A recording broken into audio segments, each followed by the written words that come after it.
Big escalation in Pannun kill plot. US raises the stakes against India. Names ex-raw man as wanted. All for a designated K terrorist. Hypocrisy of the West exposed. But why is US turning the screws? Suspense over India's next move. The big focus on 5 Live. What indeed is going to be India's next move? India is dealing with allegations from Canada and the United States very, very differently because of the nature of what has been presented to India. But the question still arises now that the United States has published pictures and the names of an ex-RAW officer blaming him for being involved in a failed plot to kill a Khalistani terrorist in the United States. What is the Modi government going to do? I'm going to try and answer that here on 5 Live. Thanks so much for being with me. I'm Shiv. These are the headlines. Non-stop bomb hoax threats to airlines, threats traced to social media handles on Twitter.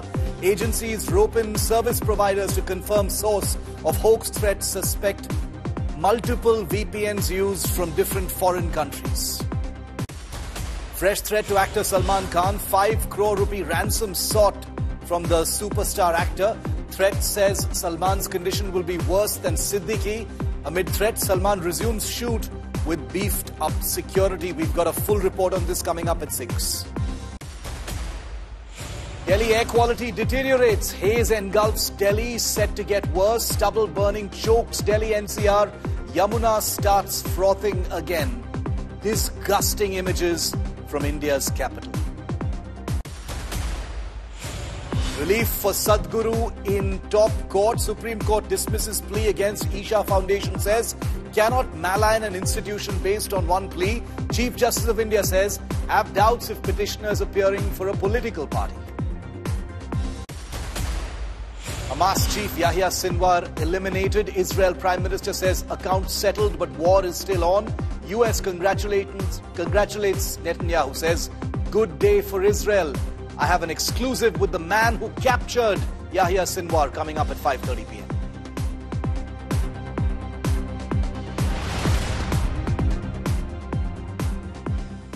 The United States has published pictures of a man they claim to be an ex-RAW official named Vikas Yadav. That's him right there, calling him the key accused in a foiled assassination plot for Khalistani terrorist designated by India, Gurpatwant Singh Pannu, who, as you know, is a US citizen. The Biden administration has indicted Vikas Yadav, and he's now on an FBI most wanted list.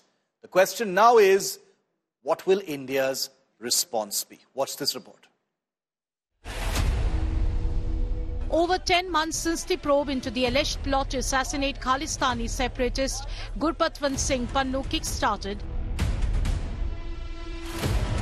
the FBI in the United States has charged a former Indian intelligence official. The suspect, codenamed as CC1 in court documents so far, is Vikas Yadav, a former official of the Research and Analysis Wing, or RAW. Yadav, now on the FBI's wanted list, is charged with plotting the murder bid and money laundering. His co-conspirator, an Indian businessman Nikhil Gupta, has been extradited to the United States from Czech Republic in June this year.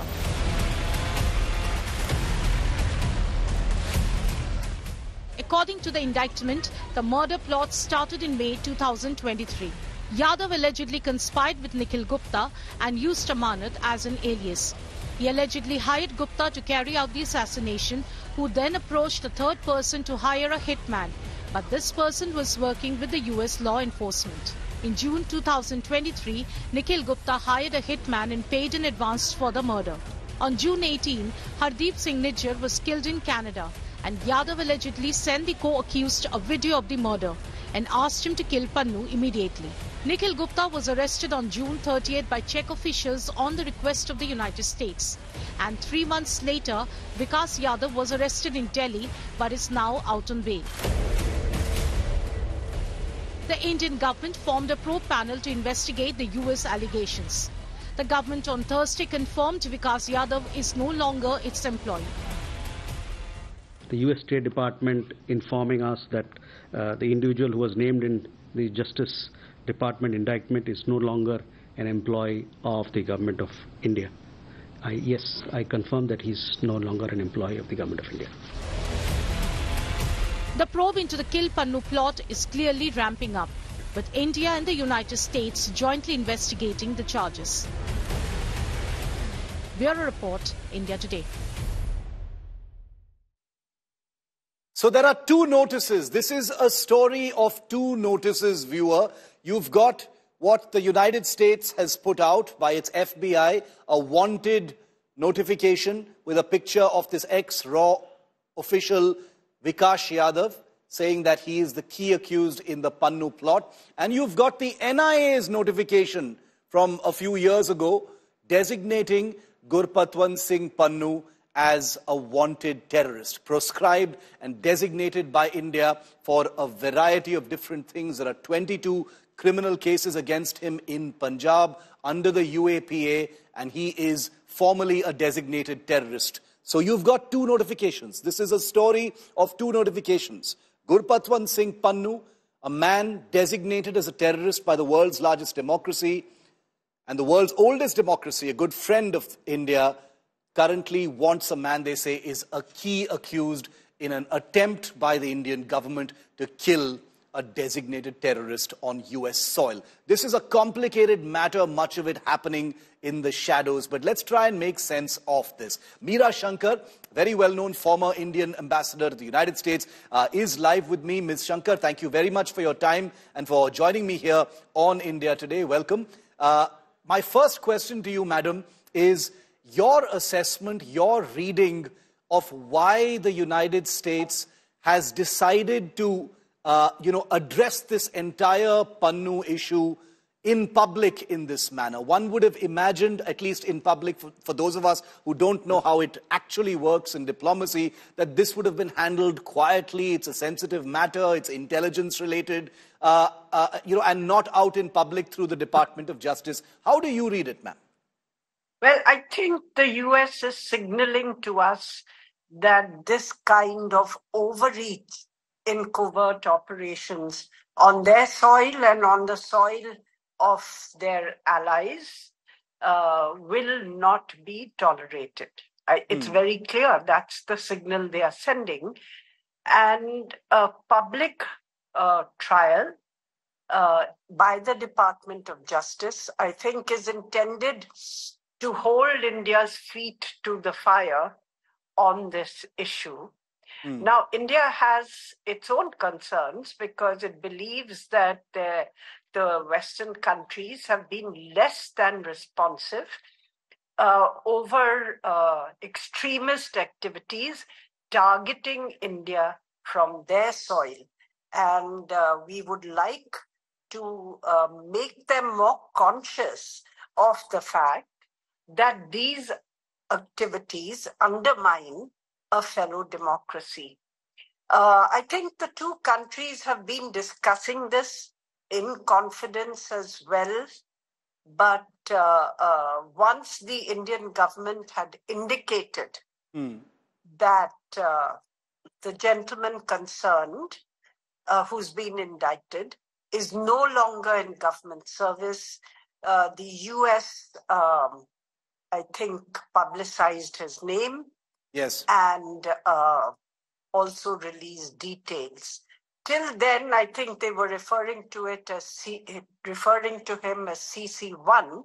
Yes. And of course, if you see the details of what came out, that Mr. Gupta was hired, and then he tried to hire someone else in the US, and that person turned out to be an undercover FBI agent. It really smacks of, lack of professionalism. And obviously, Indian agencies are pretty raw at this game.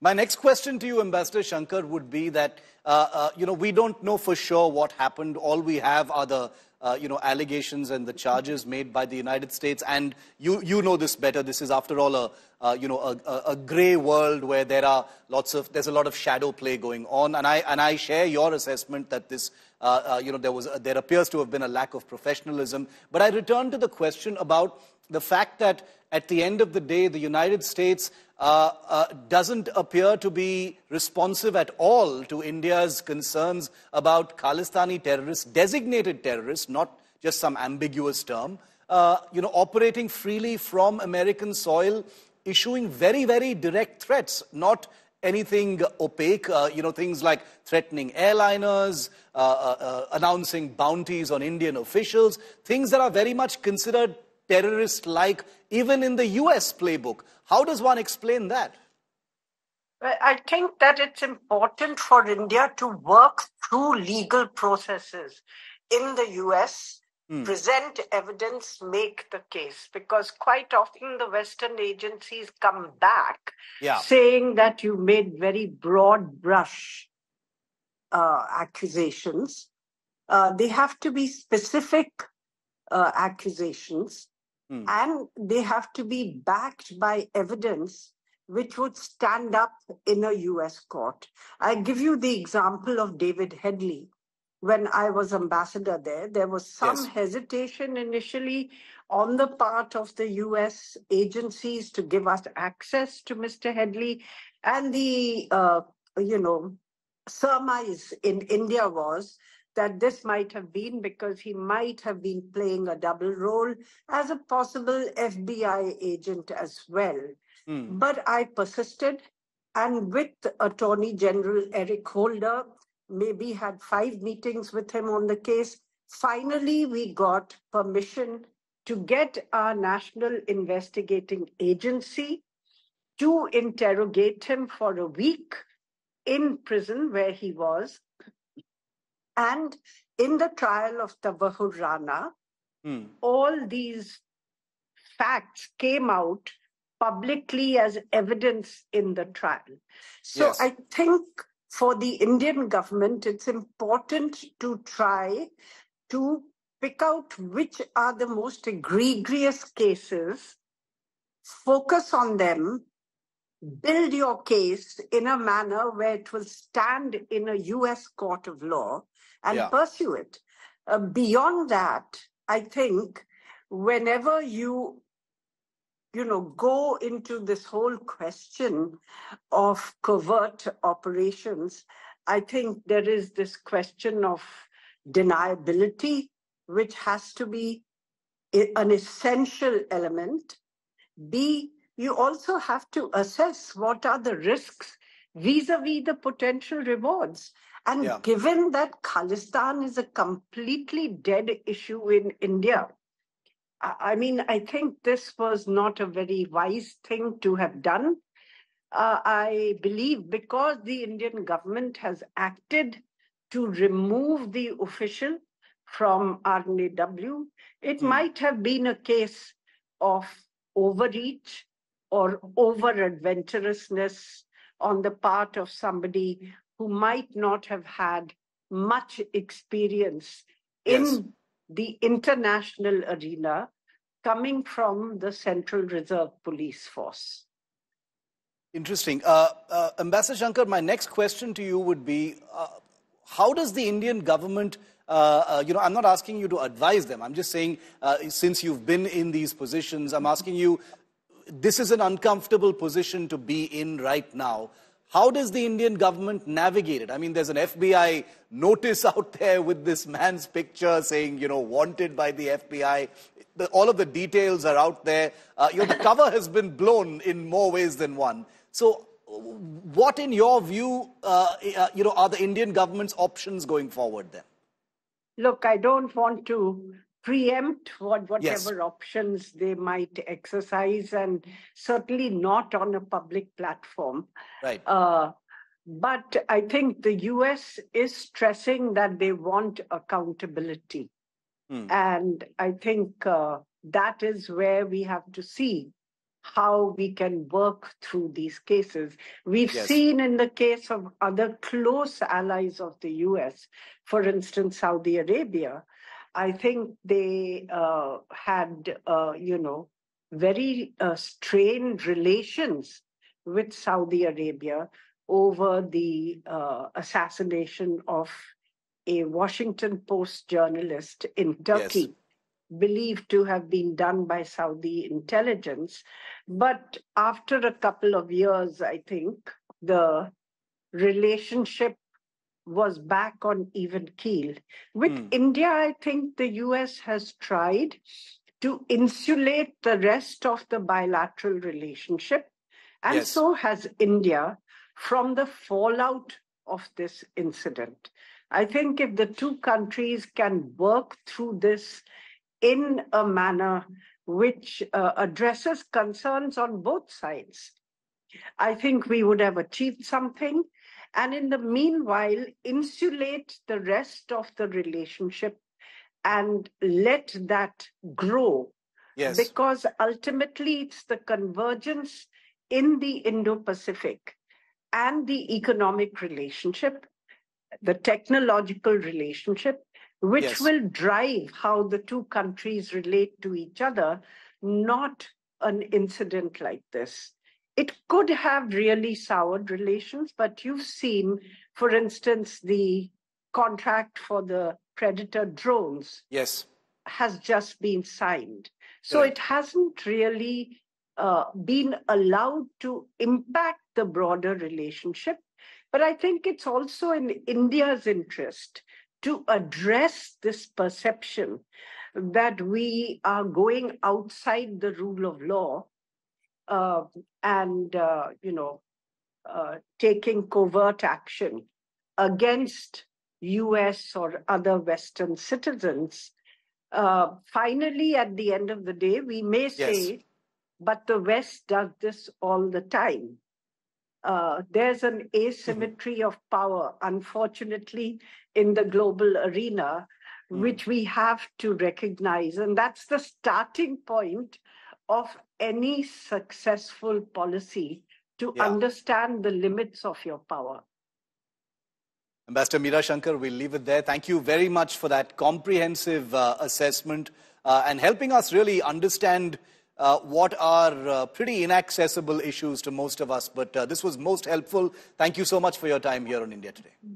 Thank you. The question remains, however, and I did put that question to Ambassador Meera Shankar, which was, how is the Indian government now going to react? I want to bring in India Today's Shashank Mattu, who tracks the External Affairs Ministry. He's been speaking to his sources as well. We've been seeing briefings happen every day, Shashank, on the on the Canadian meltdown and the flashpoint. Obviously, things are qualitatively different as far as the United States are concerned. Have we heard about any Indian response so far to this entire Vikas Yadav affair? No, as far as we know, the Indian government has been fairly tight-lipped on how it's going to be handling this. But so far, I think the smart money is on the idea that the Indian government will use the mechanisms that have already been established, because they seem to have worked well. There has been a remarkable level of civility and cooperation between the Indian government. The American government has also said that it is satisfied with how the Indian government is handling what's happening. We, of course, sent the Deputy National Security Advisor and very, very high-level officials to the United States very, very recently to apprise them of what's going on our side of the investigation. So the mechanisms, which is the high-level inquiry committee that India has set up, seems to be working for the Indian side. It seems to be working for the American side. So as far as I can tell, as far as I've been hearing, it seems that the mechanism is working. So nothing over the top needs to be done at this point in time. America, of course, has released the second indictment against Vikas Yadav, and that will, of course, be also discussed between the two countries. But so far, I think the sense among the Indian government would be to handle the issue through the established bureaucratic mechanisms, which are working well for both countries right now. All right, Shashank, thanks very much for that. It's become uncomfortable in public, but the machinery on both sides, says our reporter, will be handling this issue. And we will continue to ask the big questions on that. as also putting the spotlight on the perceived hypocrisies over terror, because there is so much of it even when we're talking about the US and Canada. Take, for instance, this list of India-wanted and India-designated terrorists that continue to reside in the United States. India has had access to some of them, but none of them have been extradited, at least so far. The most famous being David Coleman Headley, the 26/11 Mumbai terror attack plotter. He's in the United States right now. Tahawar Hussain Rana, 26/11 Mumbai terror attack plotter. He's also in the United States. There has been quite a bit of movement towards the possibility of him being extradited to India. Even as late as August this year, there were developments in a US court, but it hasn't happened just yet. And remember, 26/11 was a terror attack perpetrated in part by two of these people who were part of the entire conspiracy, in which many foreigners, including Americans, also died. So that's something to keep in mind when we talk about India-wanted terrorists living in those countries. And here's the list of India-wanted criminals, gangsters and terrorists who live in Canada. Goldie Brar of the Lawrence Bishnoi gang. The Lawrence Bishnoi gang, the same gang that Trudeau's government has named in its allegations of against India. India has said send Goldie Brar back. That hasn't happened. Gurjeet Singh, also part of the Lawrence Bishnoi gang. Gurpreet Singh, Lawrence Bishnoi gang member. Lakhbir Singh Landa, Lawrence Bishnoi gang member. Arshdeep Singh Gill, also part of the most talked about criminal enterprise in the country. Gurjinder Singh, also part of the Lawrence Bishnoi gang, all operating inside Canada at this point of time, all wanted by India, all upon whom dossiers have been sent to Canada, but no action has been taken so far against them. It was on Thursday when the Ministry of External Affairs stated that their extradition requests for these terrorists holed up in Canada has actually fallen on deaf ears. Listen into what Randir Jaiswal said. There are 26 extradition requests pending with the Canadian side. These are over the last decade or more. Along with it, there are several provisional arrest requests which are also pending with the Canadian side of several criminals. Some of the notable ones who've been charged with terror and related crimes, I would like to name them. They are Gurjeet Singh, Gurjinder Singh, Gurpreet Singh, Lakhbir Singh Landa and Arshdeep Singh Gill. They are wanted in terror charges, as I told you, and also some related charges. We have shared security-related information with the Canadian government regarding gang members, including those of Lawrence Bishnoi gang, and requested them to arrest them and or to take due action as per law. So far, while we have exchanged and given these information, so far no action has been taken by the Canadian side on our request. This is very serious. Also, I would like to say that we find it really strange that now the people who we asked to be deported, on whom we asked that action be taken, we are being told that they are the ones, or RCMP is blaming Indian side that these people are committing crimes in Canada for which you are to be blamed. So this is a contradiction in terms which we don't understand. You just heard Ambassador Meera Shankar, former Ambassador of India to the United States, talk about how, despite the unpleasantness over what is happening between India and the United States over the Gurpatwant Singh Pannun assassination plot, the India-US relationship is actually booming right now. This week particularly, however, has been a bit of a roller coaster. And let me show you how it all began. On October the 15th, India signed a massive deal, $3.8 billion deal for American Sky Guardian and Sea Guardian drones. These are drones that the United States does not supply to anyone apart from its closest allies and military partners. That deal was signed with the United States. The next day, October the 16th, however, reports emerged in newspapers saying that India is rethinking an upcoming defense deal where the supplied vehicles, the Stryker vehicles for the Indian Army, even though the deal is with the United States, those vehicles are manufactured in Canada. So India may be pulling the plug on plans to procure these vehicles. That damages Canada a great deal. But the next day, India announced publicly that it had chosen American GE turbine engines manufactured in the United States to power its next generation of missile vessels for the Indian Navy. So it's been a bit of a roller coaster as far as India-US defense relations are concerned. But as Ambassador Shankar very rightly said, the Pannun flashpoint is not affecting the larger strategic relationship. But I want to tell you about one possible defense deal that's on the table between India and the United States that now stands in jeopardy. These are for Stryker vehicles for the Indian Army. And because of the negativity currently between India and Canada, this particular defense deal might be scrapped. Take a look.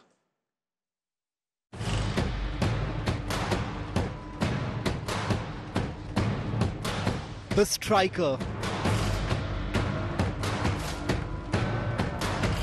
a North American staple in America's biggest military operations, from the Iraq War to the war in Afghanistan,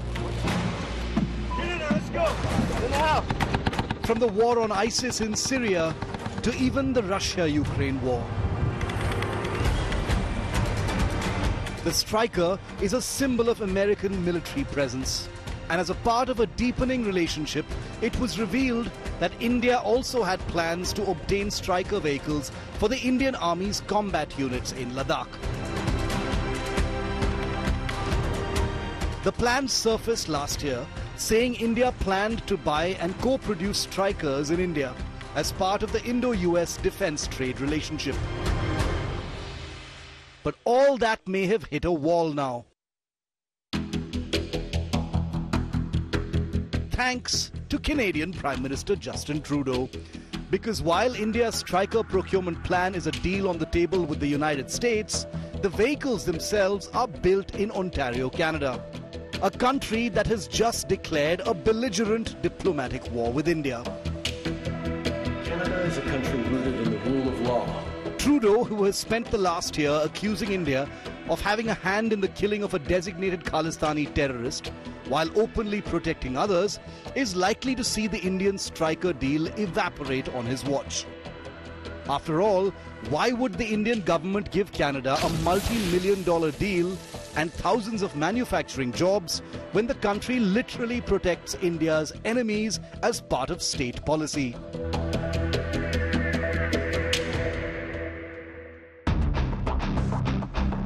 To be sure, the deal to procure Canada-built Strykers was seen as odd even before the diplomatic storm waged by Trudeau. Given that India has a homegrown vehicle built by a public partnership of the Tata Group and the Ministry of Defence, with vehicles currently deployed for testing in Ladakh.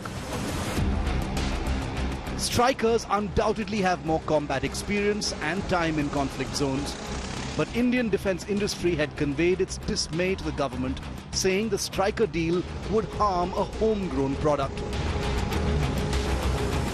While the Indian government hasn't officially confirmed a decision not to pursue the deal, sources say it's as good as dead.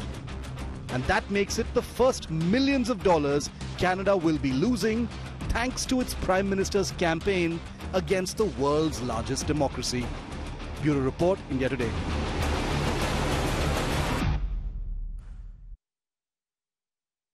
Viewer, I have a bit of a contrarian take, however, on Washington's conspicuous shielding of terrorist Gurpatwant Singh Pannu under the guise of protecting a US citizen. It is laughable, and I'm sure you'll agree with me at any level, that the United States would describe Pannu as merely a citizen. He is, of course, a US citizen, but he's also a proscribed terrorist in India's book and a man who has publicly and openly indulged in acts that even the US would describe as terrorist, like announcing bounties, threatening airliners, instigating violence against high commissions, and so on. You're hearing a narrative right now that the US Department of Justice pursuing the assassination plot against Pannu is based on a CIA counterintelligence operation that intercepted India's insidious plans to bump off Pannu on US soil. Now, to be truthful, I don't really know what happened, but it's very likely that there was a botched operation. It's very likely that there was some overreach. It's possible that there was some unprofessionalism. I don't know for sure, but that's what the United States is saying, and it is possible. But the US is clear that it has evidence of ex-RAW official Vikas Yadav's involvement in the plot. I somehow differ with this whole caught in the act narrative, if you'll forgive me. The United States has by far, as you know, the most powerful counterintelligence network on earth. It has deep real-time abilities to keep track of activities on its soil or from the outside. Therefore, I wish to take a little bit of a contrarian view and submit that the United States didn't so much chance upon the Pannun plot as much as chose to make a big deal out of this alleged assassination bit. Therefore, the only logical question in my view is why? Why, viewer, is the United States under Joe Biden choosing to injure relations between the two countries by making a designated terrorist on its soil a point of contention? Could this not have been sorted out behind closed doors? Why is the United States prioritizing the rights of a designated terrorist on its soil, the trigger for a very public confrontation with one of its closest partners, India? Remember that intelligence-related operations are usually dealt with quietly and behind the scenes, especially with countries you are friends with. So then I return to my submission. This isn't about procedure or citizenship or morality or doing the right thing. The United States, in my view, has chosen to highlight the Pannun case and chosen to do so publicly as a message. Again, I submit, the only question is why? India becoming too big for its boots, going outside the rules-based order, overreach, trying to do things beyond its abilities. It is not uncommon for countries to maintain intelligence pressure points against other countries, even ones that they're friendly with. Security assets like Pannun maintained in their countries in order to use as leverage when necessary are routine aspects of covert diplomacy. But the Pannun flashpoint isn't covert. That's the point. The United States has decided to make it fully public as a lesson, as a message. So again, I ask, why has it chosen to do so? Did it go to the Indian government first, hit a wall, and then decide to go public? There is no evidence of that. The flashpoint is discordant when you think about the huge strides India and the US are making in virtually every other sphere, including diplomacy. Just this week, India and the US signed a mammoth deal for advanced armed Sea Guardian drones, hardware the US reserves for its closest friends and military allies, as I said. India also selected US engines for its next generation of warships, as I just showed you. Experts believe India and the US are able to insulate the core of their strategic relationship, their friendship, from the messiness, the messy nature of the public unpleasantness over this whole Pannun affair. But that still doesn't answer our question, does it? Why has the US chosen to do this? Is it to contain India? Is it to teach a friend a lesson saying, know your limits? Is it to get India to rethink having too much of an independent foreign policy?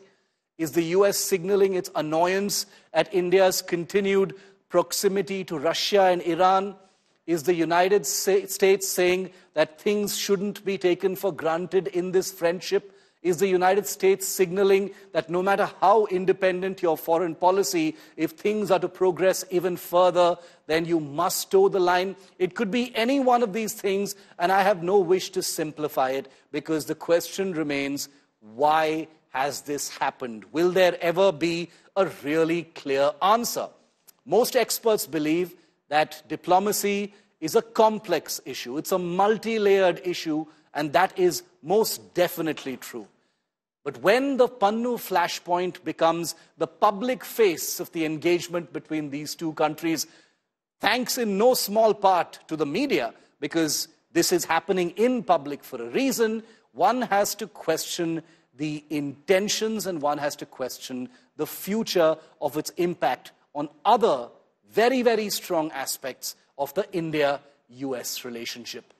It's something to think about.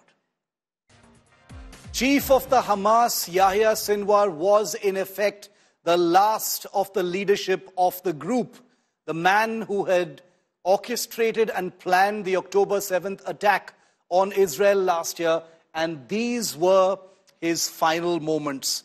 A riveting piece of drone footage where a mini drone sent by Israel flies through the window of a broken up building in the Rafah city of Gaza, where Yahya Sinwar was captured sitting on a couch, one of his arms blown off, and making his last-ditch attempts at fighting what was the inevitable. Take a look at this report.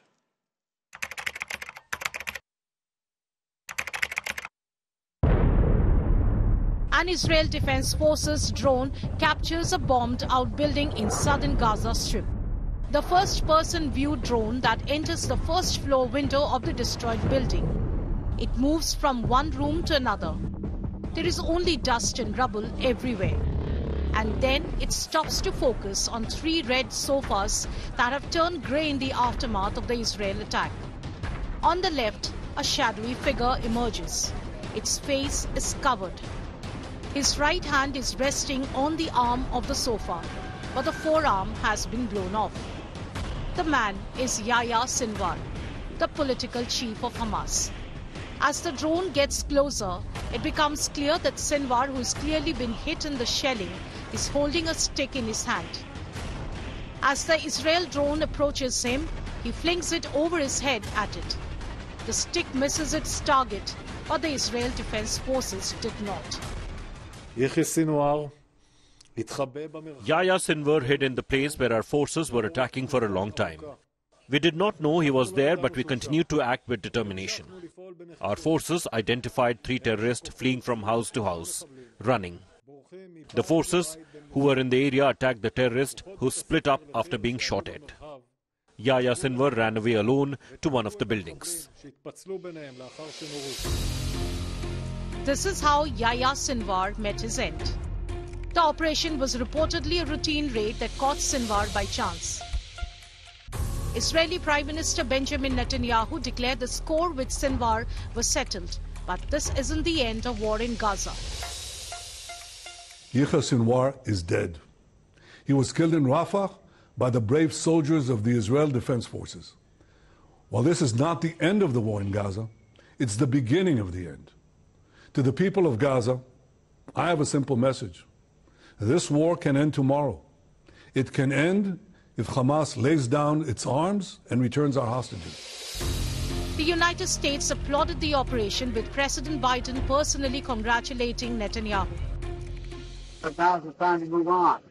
Move on, move toward a ceasefire in Gaza.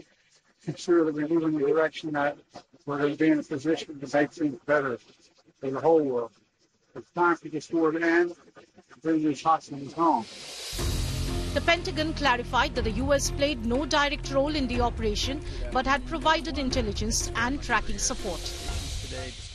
This was an Israeli operation. U.S. forces were not directly involved. We've been sharing information and intelligence in support of hostage recovery efforts and the tracking of these leaders who have been holding hostages, to include Americans. And so, in so much as it's helped to inform Israeli operations in general, writ large, certainly it has played a role. Iran, a longtime supporter of Hamas, mourned Sinwar's death, hailing the Hamas chief as a martyr. Sinwar, who rose to leadership after the death of Ismail Haniyeh in July, has been a key figure in Hamas's operations, who masterminded and orchestrated the October 7 attack, which ignited the West Asia war. Bureau Report, India Today. The amazing thing about the end of Yahya Sinwar is that he wasn't actually being targeted in the operation that he was killed in. Let me just take you through some of those details. It was a unit of a trainee squad of commandos who were on patrol in the southern Gaza city of Rafah. The Israeli soldiers came upon a small group of Hamas terrorists in that particular area. The Israeli soldiers, backed by drones, engaged in some kind of a firefight. The Israeli fire brought down part of a building where those terrorists took cover, including Yahya Sinwar, who was seen running from one building to another. As the dust cleared, the Israeli soldiers began searching that particular building. 3 Hamas terrorists were killed. Soldiers noticed one of the bodies resembled Yahya Sinwar. Remember, they weren't actively chasing him in this particular operation. It happened practically accidentally, by mistake. Soldiers suspected the body was booby-trapped, and therefore the body was identified with money and weaponry found, and that's how it was confirmed that Yahya Sinwar was finally killed. Now, if you look at the footage that's been floating around on social media of how Yahya Sinwar was killed, one can easily tell that a number of different kinds of weapons were used. It's very possible that Tavor X-95 assault rifles were used in the initial firefight. That's the standard issue assault rifle that commandos of the IDF use. We understand that an Extend Griffin mini drone was actually used to track him. And the video you saw of Yahya Sinwar's end is very likely to have been filmed from a drone exactly like this one. It's called an Extend Griffin, an IAI Rotem L killer drone. These are drones that are basically capable of diving out of the air and becoming little missiles. These were apparently also in the air in the event that someone needed to be finished off. Wholly shoulder-fired missiles were used by a commando squad of the IDF in order to break parts of the building. And a Negev 7.62mm machine gun is said to have been positioned somewhere outside the building for extra cover. An IWI Dan sniper rifle may have taken the final shot. We don't know that for sure, but all of these different Israeli weapons are said to have been involved in the operation, which I repeat once again was an accidental operation, not actively targeting Yahya Sinwar, even though he was one of the most wanted Hamas persons. That's how it actually played out. And joining me now live from Tel Aviv, Israel, is Michael Kubi, who is a person who knows Yahya Sinwar better than most people in the Israeli establishment. He was ex-chief interrogator of the Shin Bet, which is the internal security establishment of Israel. Mr. Kobi, thank you very much for speaking to me here on India Today. My first question to you, how important was this target? We're hearing it was an accidental killing of this particular man, Yahya Sinwar, but how important is it that he's been eliminated? Yeah, look. I was the head of the interrogation department of the Shin Bet, the Israeli Secret Service. Yeah. And in 1989, May 1989, I arrested 520 members of the Hamas during my interrogation to look up who was involved in killing 2 Israeli soldiers. So between the people that I arrested was one called Yahya Sinwar. He was an officer that nominated by Ahmad Yassin to be in charge of the Quwat al-Majd. This is the glory of, the power of glory. Yeah, yes. That's the name in English, the Arabic name. And he was in charge of the education in Gaza. During his position, he killed 12 people that he suspicious cooperating with Israeli, and they wasn't cooperators. So he killed them. He cut their heads. That's the reason that the people in Khan Yunis called him the butcher from Khan Yunis. Yes. Not us gave him that name. The people of Khan Yunis gave him that name, the butcher of Khan Yunis. He was really, really cruel man. He was the man who write with Ahmad Yassin, the charter and the convention of the Hamas that was based by the principle of the Nazis. He translated the book of Hitler to Arabic, and, he took all the principle, the bad principle for the book, and he put them at the charter of the Hamas. Yeah. That those principles were very Nazis and very cruel, and they teach them how to kill the Israeli and how to rape their women and etc. What they did in 7 October. Yahya Sinwar, when he first come to my room, and I start interrogated with him, he told me that he want to be a shaheed. Yeah. He want to be dead. He prefer it than to speak and to give me all the secrets of the Hamas. Mr. Kobi, how did you feel when Yahya Sinwar was released from prison in 2011? You had put in a lot of work to arrest him. You had spent 180 hours interrogating him in an Israeli prison. How did you feel when he was released from prison as part of the Gilad Shalit soldier-prisoner exchange program? I was really angry because, I told everybody that I'm against the release. Yeah. But there was no choice, because a lot of pressure from the Israeli people to release the Israeli soldiers, Gilad Shalit. That's the reason that he was released. I was against because I knew what's going to happen. The people that was released, the 1,027 that was belong and recruit to the Hamas again, they killed 850 Israelis after the release. That's a lot, That's a big price for releasing one soldier. We want all the soldiers to be back in Israel, but not to release soldiers with, blood on their hands. Yahya Sinwar was one of over 1,000 prisoners who were released by Israel in exchange for one IDF soldier who had been abducted by the Hamas in 2006. That tells you a different story. But Mr. Kobi, you personally interrogated Yahya Sinwar for 180 hours while he was a prisoner. What kind of a man was he? What did you learn about him? Look, I really know Yahya Sinwar better than his father and mother for sure, and better than his brother. You know that his brother Muhammad is in a big position at the Hamas. He is a big officer at the Hamas. He was in jail, and he was released after, with the Yahya Sinwar, Muhammad Sinwar. That he thinks that he will be the leader after Yahya Sinwar, but I think there wouldn't be leader for a long period of time, and it's really not important for the Israelis because we have to continue to fight the Hamas. Now about Yahya Sinwar, look, he is a rational man. He is very smart.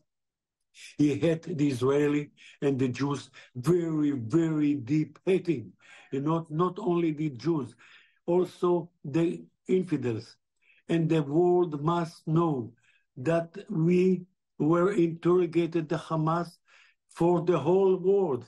We're taking the information, the very important information, to fight them, to kill them, Correct. to revenge to prevent a terror in our country and in other countries. And look what's happened now in Europe. Look what's happened in America, in Canada, in Sweden, in Germany. And many, many radical, that came from the Middle East, and they are now in Europe making trouble to the authorities there. Final question, Michael Kobi, is what happens to the Hamas now? It seems like with Yahya Sinwar, the last of the, the very visible leaders of the group have been eliminated. Is this the end of Hamas in your view? No.